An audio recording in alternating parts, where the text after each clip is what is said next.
Hello guys, कैसे हैं आप लोग? सब चंगा भला है कि नहीं? टेंशन लेने का, ये सीरीज चलते रहेगी, ठीक है। हाँ, जिनको जिनको टेंशन हो रहा है प्लीज टेंशन नहीं लो, ठीक है। हाँ भले यार, कमेंट करो, सब्सक्राइब करो मुझे, तो थोड़ा अच्छा लगता है।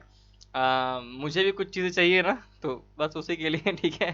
देखो, प्रोफेज वन दिखाया जा रहा है, पेकाइटिन दिखाया जा रहा है। ऐसा मैंने पहले भी कहा था कि हम लोग क्या करते हैं कि हर बार एनसीईआरटी के कुछ सेगमेंट्स पहले डिस्कस करते हैं, फिर उसके बाद हम लोग क्वेश्चंस पे आते हैं, ठीक है। तो यहाँ भी हम लोग वही कर रहे हैं। हालांकि ऐसा हर चैप्टर में नहीं करूंगा, और करूंगा भी तो मैं कुछ कुछ सेगमेंट्स लूंगा। इसका मतलब ये नहीं है पूरा का पूरा चैप्टर बता दूंगा, ठीक है। ये समझ लो पहले बात, ठीक है। बस उन्हीं चैप्टर्स के उन्हीं पॉइंट्स में बताऊंगा, उन्हीं सेगमेंट्स को मैं जिक्र करूंगा, उन्हीं सेगमेंट्स को मैं पढ़ाऊंगा जहां मुझे लगेगा कि यार थोड़ा सा प्रॉब्लम है यहाँ पे। अब जरा आप लोग यहाँ पे ध्यान से देखो।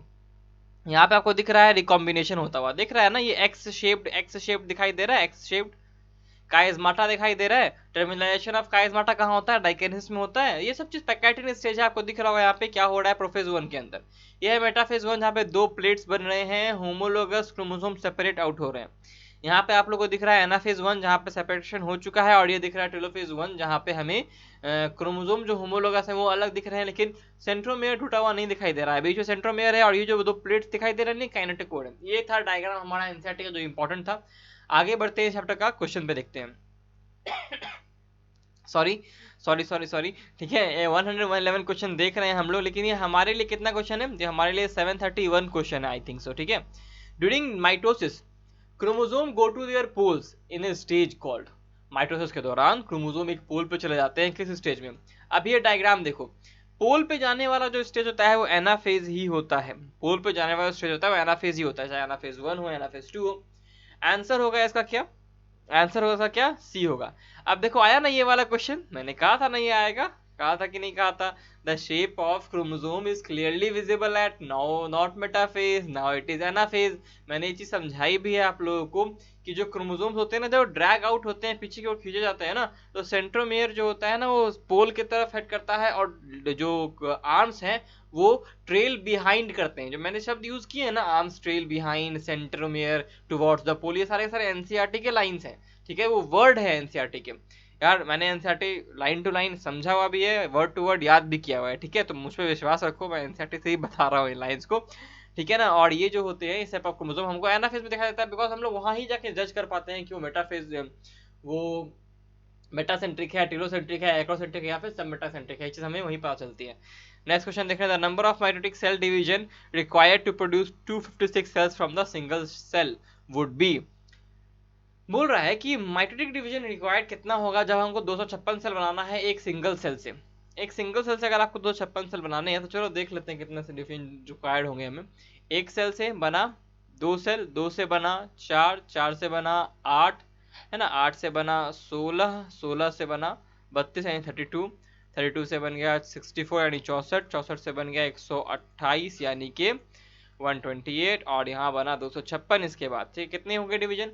पहला डिवीजन, दूसरा डिवीजन, तीसरा डिवीजन, चौथा डिवीजन, पांचवा डिवीजन, छठा डिवीजन, सातवां डिवीजन, और ये हो गया आठवां डिवीजन, ठीक है। तो ये हो गया 8 डिवीजन। आंसर क्या होगा 112 का? 112 का आंसर हो जाएगा 8 डिवीजन फॉर 256 सेल्स।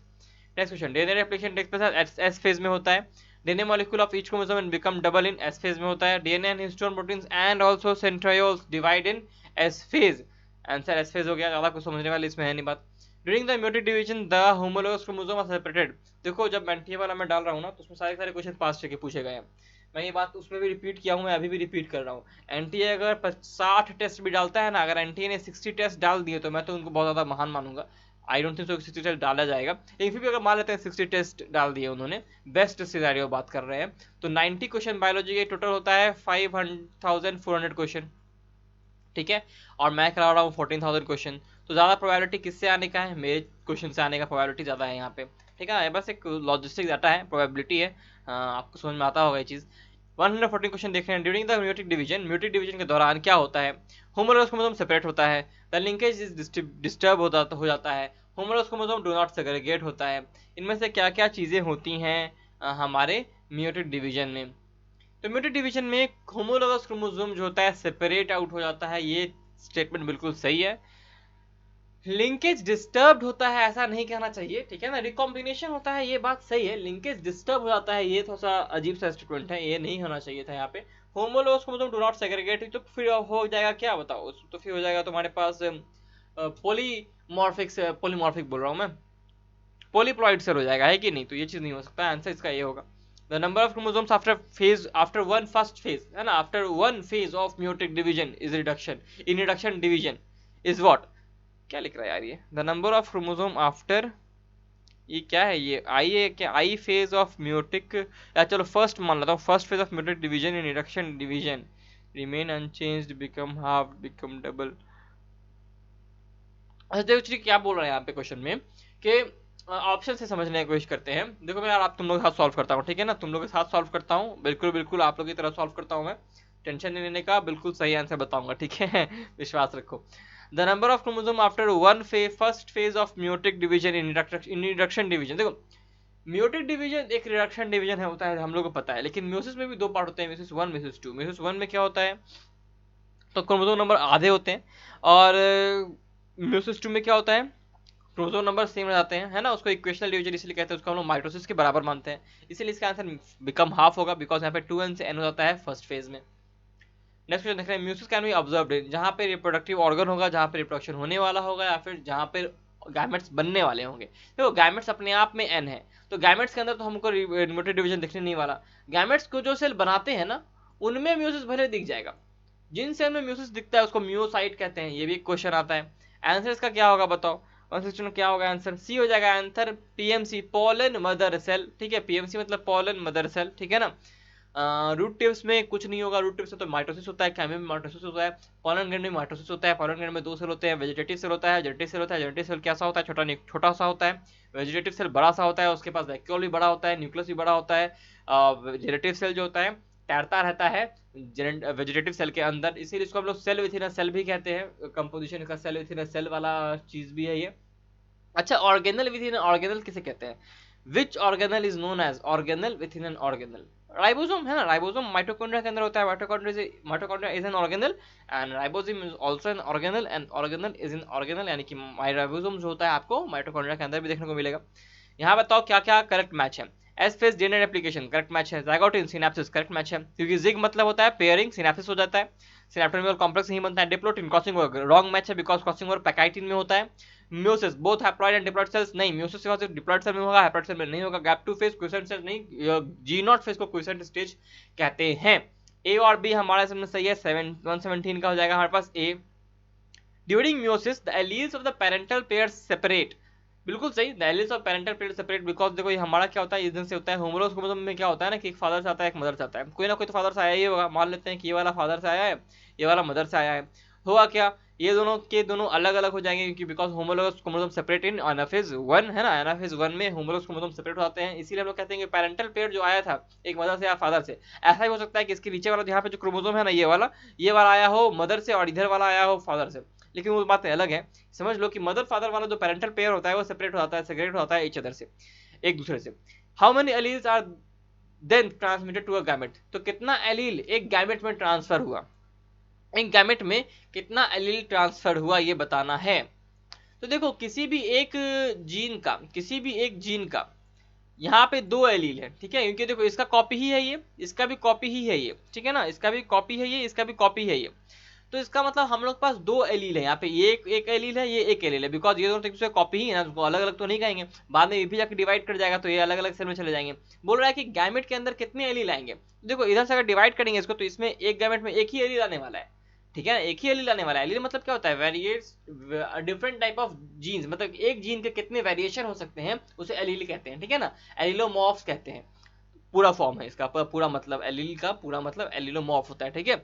आंसर क्या आएगा इसका 1 आ जाएगा, बिकॉज यू नो कि हमारे पास क्या है, एक बार और समझाने की कोशिश करना, पता नहीं मुझे कभी कभी लगता है कि मैं सही से समझा नहीं पा रहा, ये हो गया, ठीक है ना, लाइव का बहुत कोशिश कर रहा हूँ यार, मैं बहुत ज़्यादा कोशिश कर रहा हूँ लाइव का, मैं पूरा का पूरा पता है कैसे लोड करता हूँ अपलोड, तो बता देता हूँ डायग्राम बताते बातें, मैं फ़ोन से अपलोड करता हूँ, सारे के सारे मेरे फ़ोन के नेट से होते हैं अपलोड, मेरे पास कोई तरह का भी लैंडलाइन कनेक्शन या फिर ब्रॉडबैंड कनेक्शन नहीं है, ठीक है ना, तो और मैं कोई पैसा भी नहीं कमाता यूट्यूब से, तो थोड़ा सा भारी पड़ जाता है कुछ चीज़ को संभालना, तो इसीलिए समझ सकते हैं आप लोग, और अभी तो स्टूडेंट ही हूँ तो कुछ कर नहीं रहा, तो समझो कहीं से कुछ आ भी नहीं रहा तो कैसे करेंगे सारे के सारे काम, लेकिन हाँ फिर भी मैं कोशिश कर रहा हूँ अपना हाथ तक कोशिश करूंगा मैं, लास्ट मरते दम तक कोशिश करता रहूंगा, ठीक है। देखो क्या है कि यहाँ पे एक क्रोमोसोम जो है वो क्रोमोसोम का अंदर एक जीन है मान लेते हैं, ठीक है ना, ये डिवाइड कर गया एस फेज में आकर के, हमारा जो डीएनए है वो डुप्लीकेट हो गया, रेप्लिकेट हो गया, ठीक है, डुप्लीकेट नहीं रेप्लिकेट हो गया।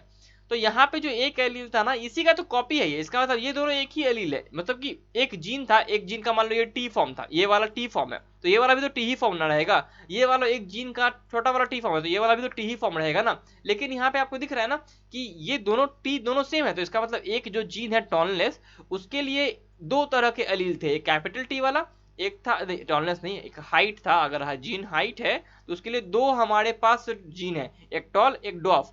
लेकिन यहाँ पे दिख रहा है आपको दोनों के दोनों टॉल है, यहाँ पे दोनों के दोनों ड्रॉफ है, तो हमारे पास कितने सारे एलील दिख रहे हैं, यहाँ पे दो एलील दिख रहे हैं, बिकॉज यहाँ पे दो ही वेरिएशन है, कोई मिडिल का कोई बीच वाला हाइट नहीं है यहाँ पे।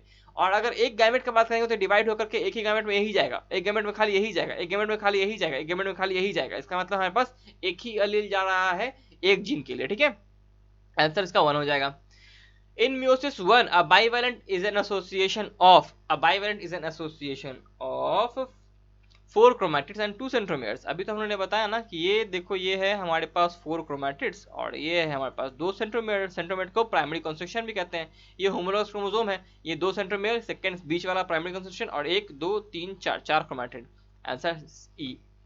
Cell division cannot be stopped in which phase of the cell cycle. किस फेज में जाकर के सेल डिवीजन को हम लोग स्टॉप नहीं कर सकते हैं, नहीं कर सकते हैं। तो देखो जैसे ही डिवीजन हो गया, जैसे ही सेल, ऐसा नहीं है कि हम लोग आर्टिफिशियली इसको स्टॉप नहीं कर सकते, बिल्कुल कर सकते हैं, लेकिन सेल एट सेल के लेवल पे, मतलब सेल अपने आप से स्टॉप नहीं कर सकता उसे, ठीक है ना। अब सेल ने अगर वो काम कर लिया है तो डिवाइड करके ही दम लेगा। तो वो कौन सा चीज है, वो है एस फेज। एस फेज अगर हो चुका है ना, अगर एस फेज में डीएनए का रेप्लिकेशन हो चुका है तो सेल डिवाइड करेगा ही करेगा। अब आप बोलेगा सर हम उसमें कॉल्सिसिन डाल देंगे तो उसमें क्या होगा, माइटोटिक स्पिंडल है तो वो डिवाइड नहीं करने देगा, पॉलीप्लॉइड बन जाएगा। लेकिन आपने कब डाला कॉल्सिसिन, वो किसको जाके रोक रहा है, वो जाके रोक रहा है मेटाफेजिक सेल को, मेटाफेजिक प्लेट को जाके रोक रहा है, स्पिंडल एपेटस को फॉर्म होने से बंद कर रोक रहा है। इसका मतलब सेल तो अपने इंट्रिंसिकली सेल तो डिवाइड करना चाहता था ना, लेकिन आपने उसे रोक दिया। तो इट डजंट मैटर, आपको यहाँ पे सेल के रेस्पेक्ट में सोचना पड़ेगा, ठीक है। आंसर होगा सी, ठीक है। Cell cannot be stopped in which phase of the cell cycle. इससे फेज में हम लोग सेल साइकिल को स्टॉप नहीं कर सकते हैं। यहाँ पे सेल डीएनए पूरा रेप्लिकेशन होगा। G2 फेज में भी हम लोग जाकर स्टॉप कर सकते हैं, प्रोफेज में भी स्टॉप कर सकते हैं, G1 फेज में भी स्टॉप किया जा सकता है, ठीक है। ऐसा हमारा 740 क्वेश्चन हो चुका है। आगे बढ़ते हैं, डिस्कशन देखेंगे अगले वीडियो में। तब तक के लिए till then study smart, work hard and stay healthy guys.